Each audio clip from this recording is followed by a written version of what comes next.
Hey everyone, and welcome back to the final round of the Portugal's Masters 2021. Um, I had scored 1.5 out of my last 2 games. The rest of the tournament remains unknown. uh, just kidding. You can go back and watch those videos if you want to know how many points I had right now. I can tell you not a lot. And I was paired in the last round against a good friend of mine, Pedro, who's rated 2167. I had the white pieces, and as I had been doing in the later rounds, I was basically inventing. Not inventing, but improvising. So I continued playing 1d4 for the second time in my life. And yes, I will stop saying that every time I play it now. Knight f6, knight f3, d5. And I know my next move is going to get a lot of hate from a lot of you, or at least a lot of raised eyebrows. I played bishop f4, yes. The London system, the infamous, hated, um, you know, that guy that everyone talks about. No one really likes him. He's sort of seen as a douchebag. Anyways, I wanted to play a very slow game, very positional game, a grinding game. And that's sort of what I got. So, how bad can you blame the guy? The guy is me right now. So c5, e3, knight c6, and d takes c5. Now, okay, some experts would say knight b d2 is better. And I agree, and I knew that. But, I assume less experts would know what to play against queen b6. And even less against d takes c5, queen takes b2. My point is that I couldn't remember what to play here. I couldn't remember. This has a lot of theory, but I didn't know it. And I thought, well, my opponent might know it, so I played a very, very obscure, bad move, objectively, d takes c5, which just equalized the game immediately. And at least to my pride and joy, he actually did know the theory of queen b6 and queen takes b2, so I could have maybe gotten, miniatured, so maybe it was a good decision in hindsight. D takes c5, e6, knight bd2, bishop takes c5. What was definitely not a good move was my next move, c4. Which is thematic sometimes here, but not when they can just go d4 and close the game to their advantage.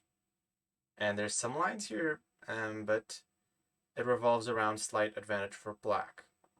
He went castles, not taking advantage, and I went rook c1, asking to be punished again. But he was, he was a humble guy, and he didn't go d4. So I played e3, a6, h3, being my bishop a square, queen a5. Now this queen a5 I actually quite liked for him, because I wanted to go b4 next, right? I wanted to go b4. Excuse me, what am I doing with the arrows? I wanted to go b4 and then maybe trade on d5. And this move prevents b4 because he can take on a3. So I took on d5 and he took. I went bishop g3. Rook is, e5. And at first, this was a little bit uncomfortable for me. I had to invest a lot of time in this position. Sometimes you get the feeling, that sense of when the critical position is on the board. And yeah, I took a lot of time here to try to figure out what's going on. Because you see, he's threatening e4 straight away. Because this knight is pinned. So e4 is a big threat. Rook d8 is also coming.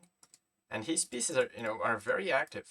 So it's hard to deal with this. But after some thought, I actually managed to come around with a satisfactory answer, which was bishop d3. And after rook d8, just queen c2. And this does this does the job. There are other lines here. There's lines with f5, but the tactics don't quite work out for black. So rook d8, queen c2 happens, and now I'm eyeing this pawn. He goes g6, I go castles, and suddenly, once I castle, black is left with absolutely nothing. Absolutely nothing. Because this move has just weakened this pawn greatly, and now knight c4 is coming. This queen has no squares, practically. And this is just disastrous for black. Now, I kid you not, these moves here had quite some calculations to be made, for example, after f5, and others, but eventually we both saw there would be nothing there, and black here is already facing enormous difficulties. So sometimes, you're playing aggressively, but do remember that every move has a drawback, especially pawn moves, because they can't go backwards. Now, my threat is knight c4. A nice variation here would be f6, because then I could go bishop takes g6, take, king h8, and something like knight c4, and then knight takes c5, something like this.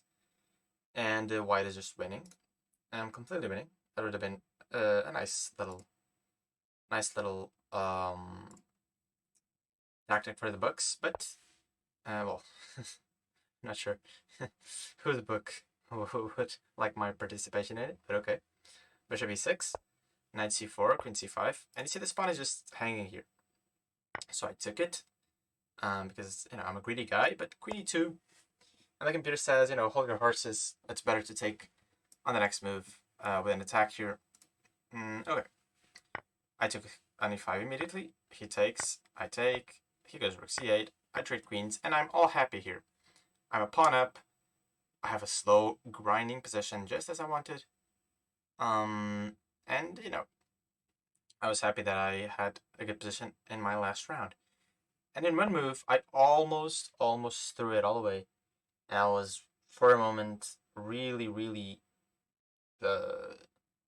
annoyed at myself that I missed this, because after bishop e4, he could have went knight takes e3. Now, the point is that if I take, he just takes on e3 with a double check. And after I move my king, he takes here and he's winning.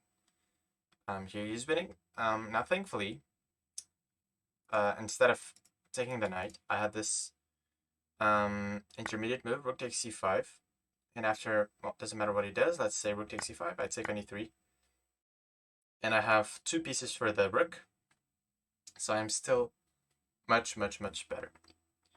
But, in the blink of an eye, this could have completely turned the game around. And I should have seen it. So a5, he played. I went king h2, getting out of that potential double check. b6, rook d1, I'm just consolidating my position a little bit. Knight d3, bishop e7. And even though, okay, my position is nice, I'm a pawn up, there's always those moments in the chess game. Even when you're winning, there's the moments where you have to decide the game. So you can't just make moves, you cannot just make moves and keep making moves and sort of drift with the wind. You really have to take hold of the position, sort of grab the bull by its horns. So I trade the rooks and wait knight c1, which the computer thinks is not even the most precise order, and it might not be, but it's really not that easy to see why. I think here f5 was a better move. But he went rook d8. My point, by the way, is that this knight, doesn't have squares, basically. It can't go anywhere here. And if it goes to c7, then there's bishop b7. And there's great difficulties for black. So he has to defend the knight with rook d8. But now I go knight e2, and I have this pin, quote unquote. He goes f5, which is just what I wanted. By the way, I'm threatening knight d4 or knight f4. So f5, but I just go back, and this just weakens the position. After I go knight d4, this is just great. I go knight c6, and this move felt really good to play because, you see, this is just a beautiful position for white. And this bishop dominates the whole board. It can't be challenged. I think this would even be maybe possible to play for win without the extra pawn. But yeah, with the inclusion of the 3 pawn, it's just this position is just a treat to play. Knight b6, we traded, rook b5. He's almost losing a second pawn. He goes knight d2, and he says, okay, you take on b4. I actually spent some maybe 10 minutes on this move. He trades on f3, and he says, okay, we have an opposite colored bishop ending. There might be some remote chances I can hold this. But, yeah. I was a little bit nervous here because, well, at least before calculating this, because I didn't want to mess up my, my last game. It's always good to leave a tournament with a win, even though it started with 3 losses. So, he had bishop d5, king g3, and yeah, this particular opposite color bishop ending is just very, very one. f4 is a good move here. h6, rook b6, everything is just hanging. This bishop dominates everything, I'm 2 pawns up. This is not one of those where you draw and after 43 f4, my opponent resigned, and I left the tournament hall with a smile, figuratively. So, why did he resign? Well, I'm creating a second passed pawn, so he has to take. I take the king. My king is just coming in. This pawn is going to drop at some point. Also, I have 2 passed pawns. I can even trade rooks here, and I'm completely winning. So that's why he resigned. Funny enough, as I'm recording this, I understand that I come to the realization that my last 2 games ended on the exact same move, with white's move. That's just a funny little random fact. So this puts an end to the Portugal's Masters 2021. I finished with, well, let me do some maths here. 1, 1.5, 2.5, 3, 4. I scored 4 out of 9.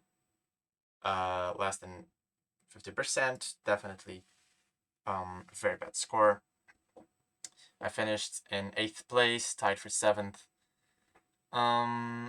And yeah, definitely not a good tournament. I started 5th and ended in 8th place. But, these things happen. We just move on.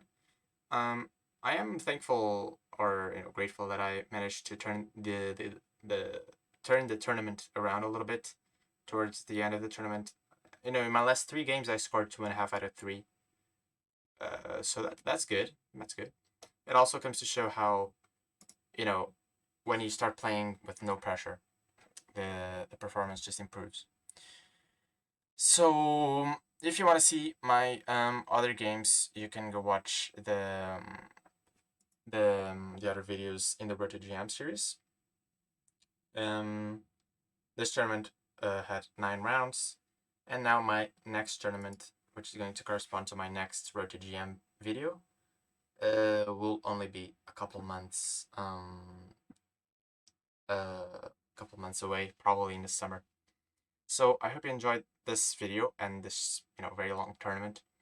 And if you did, make sure to drop a like and subscribe, and I'll see you soon with more content. Peace out.